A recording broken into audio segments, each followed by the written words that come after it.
You know, some stories are so dramatic, so absolutely chilling, they become part of the landscape itself. Today, we're digging into one of Ireland's most famous legends, a horrific Viking massacre, and the incredible archaeological evidence that asks, is the story we've all been told the real story? Let's find out. So our story starts right here at Dunmore Cave in County Kilkenny. For centuries, this place has had a seriously dark reputation. I mean, just looking at those steps, it feels like you're descending into another world. And according to the legend, it was a world of unimaginable terror, the site of a brutal slaughter at the hands of Viking raiders. And the number at the heart of this legend is just staggering. 1,000. The story goes that 1,000 people, we're talking local men, women, and children, all hiding from an attack, were killed in this very cave in one single horrible day back in the 10th century. Now, this isn't just some spooky campfire tale.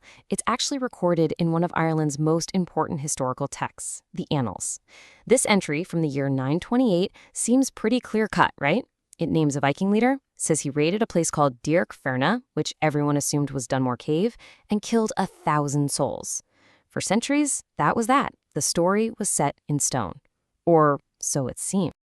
And that's the question, isn't it? When a story is this old and this dramatic, how do you even begin to separate the hard facts from the folklore? Well, to do that, we actually need to step out of the cave for a minute. Right, so to really get what was going on, we need to understand the world of 10th century Ireland. It was a place really defined by two completely different ways of life. You had the sacred world of the church, and then you had the everyday world of the farmers. First up, you had these incredible monastic cities, places like Glendalough here. Now, these weren't just quiet little churches. They were major power players, bustling centers of wealth, knowledge, and political influence that held huge amounts of land and priceless treasures. And then you had the world where pretty much everybody else lived. The entire Irish landscape was covered with over 45,000 of these things called ring forts. Now, don't let the name fort fool you. They weren't military bases. They were basically fortified family farms, the absolute center of daily life for everyone from local kings right down to the humblest farmer. And archaeology gives us this amazing window into that world. Take a look at the map on the left. Each one of those little circles is a ring fort, showing you how these farmsteads dotted the landscape. Now look at the chart on the right. This is an analysis of animal bones found at sites just like these. See that huge blue chunk of the pie? Almost half is from cattle. And that's the key. In this world, wealth wasn't gold, wealth was cows. This was a society of farmers. So you've got this world of saints and farmers, and then you have this brutal story from the Annals. For hundreds of years, that was the history.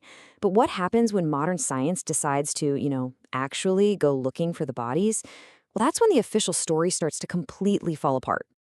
So, in 2004, an archaeologist named Dr. Marion Dowd led a team into Dunmore Cave. And their mission was simple. Find the proof. Find the remains of the 1,000 victims that the ancient texts talked about. And they did find human remains.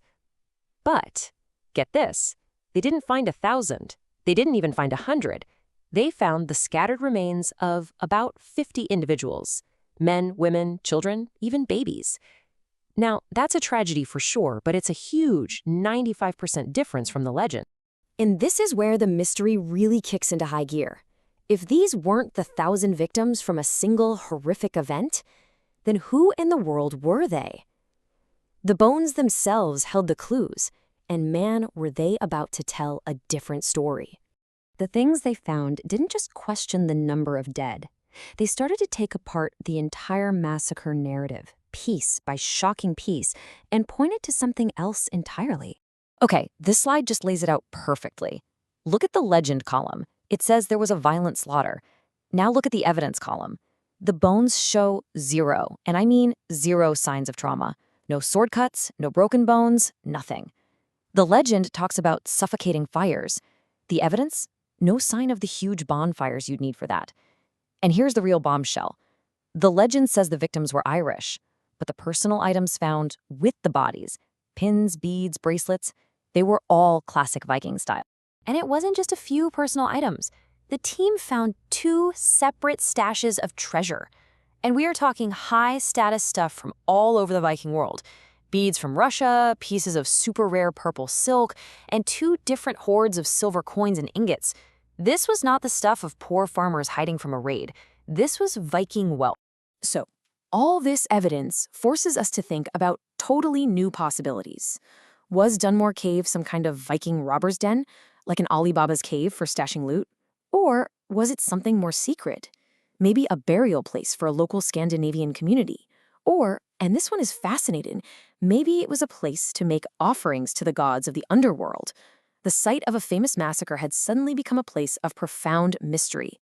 To even begin to understand why a Viking community might use a dark, wet cave for burials or rituals, we have to kind of rewire our brains and think about what caves meant to people back then. Because they were way, way more than just holes in the ground. You see, in Irish mythology, there was this whole other dimension, the otherworld, a supernatural place full of gods and spirits that was thought to exist literally just beneath our feet. And certain spots, especially caves, were seen as actual doorways, these thin places where you could cross from our world into that one. On the left, you've got the bizarre, otherworldly rock formations inside Dunmore Cave itself. Now compare that to the drawing on the right. That's another really famous Irish cave that was literally called Ireland's Gate to Hell. For people in the medieval world, these weren't just geological features. They were portals.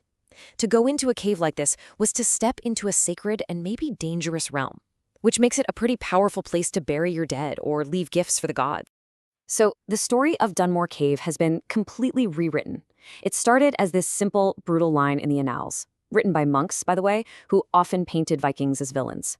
Then, through modern science, it evolved into this much more complicated and honestly, much more fascinating picture of Viking life, death, and belief in medieval Ireland. And that's really the big takeaway here, isn't it? This whole journey from massacre to mystery shows us that history isn't static. It's a conversation between the stories we inherit and the new evidence we find, always pushing us to look again and ask, who told the original story and why? Which leaves us with one last thought. Every town, every field, every old building has its own stories, its own legends. So what stories are waiting to be re-examined right where you live?